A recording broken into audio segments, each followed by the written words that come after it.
Hey, still day 2, and we are outside. Piper and I were just working on the long line, doing a little bit of recall stuff. We'll talk about that later in the week because that requires more build-up of practice.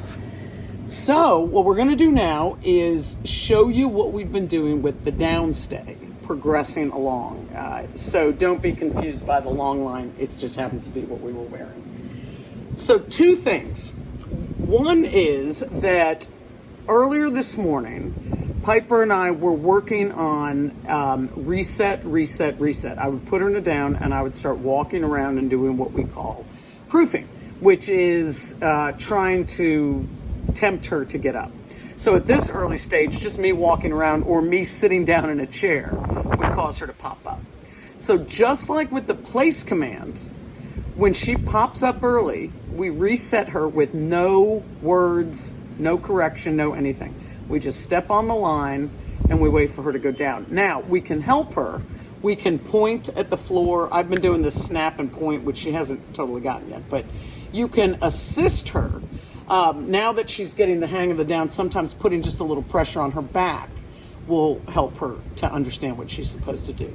But when we reset, we do not repeat the command and we do not reward when she lays back down. All we're doing is setting her back, giving her little hints of what we want. So we've been doing that. Now she's not breaking as much, breaking early. So what you're going to see me do with this one is I am going to put her in a down and I'm going to drop training treats near her that she loves. Previously, she was bouncing up to go get them.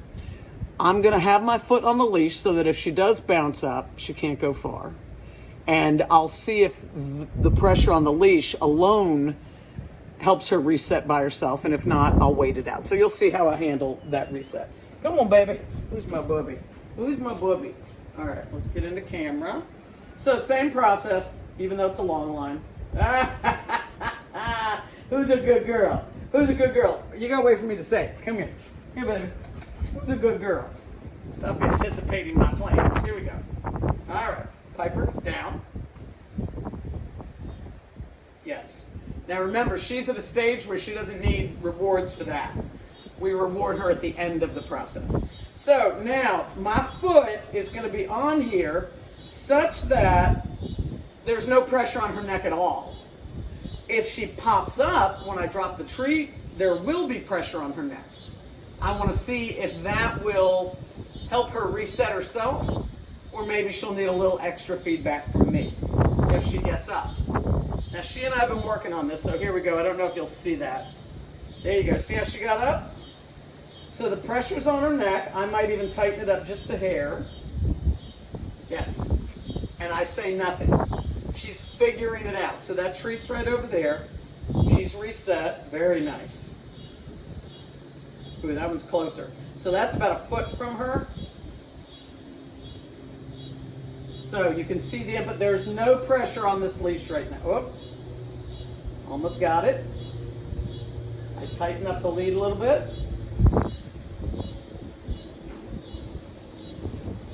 Now, letting her figure this out is really important. I'm not getting involved right now. The more thoughtful her process, the more she's going to learn. So that, right now, that treat's about 6 inches from her head when she stands up. So what she's finding is that it's futile. Yes.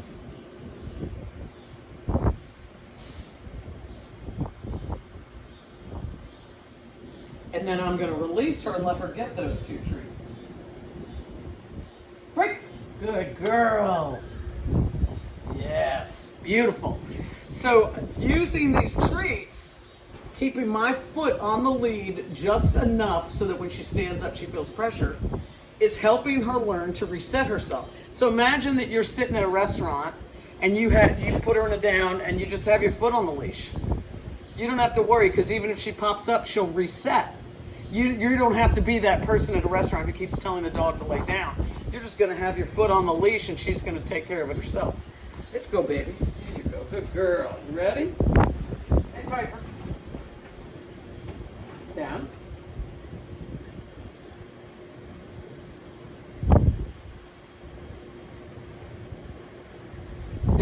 dog's out in the backyard right now distracting her.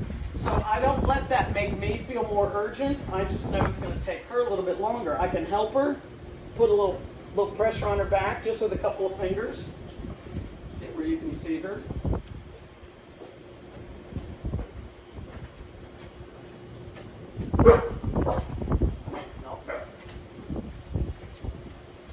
So this is a challenge for her. It's a challenge just like the treats. So it's an unexpected teachable moment, right? I'm not sure you can see. She's got the pressure on her and she's leaning on my leg. So what I'm doing right now, there we go. I just took 2 fingers and put them on her shoulders. There you go, Nathan. See, so this is really good. Now, if she pops up again, same thing as when I put the treats down in front of her.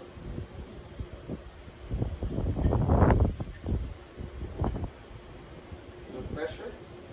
So this time, since the dogs are out, I'm not going to use treats. I'm going to let them be it.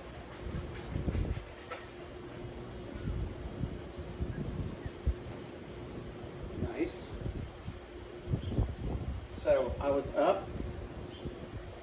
Reset. Nice. Stepping over a dog is a great way to prove, as you can see it. So she's staring at a puppy who's in the. So notice I don't punish her for paying attention to the puppy. I don't say anything for the reset. So she and another puppy are looking at each other right now. That other puppy's behind a fence.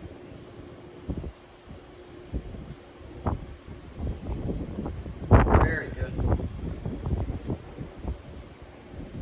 Great. Good girl. Good girl. So you get the point. You can use treats, which is my more controlled way to do it, to get her attention and tempt her to get up and force her to reset.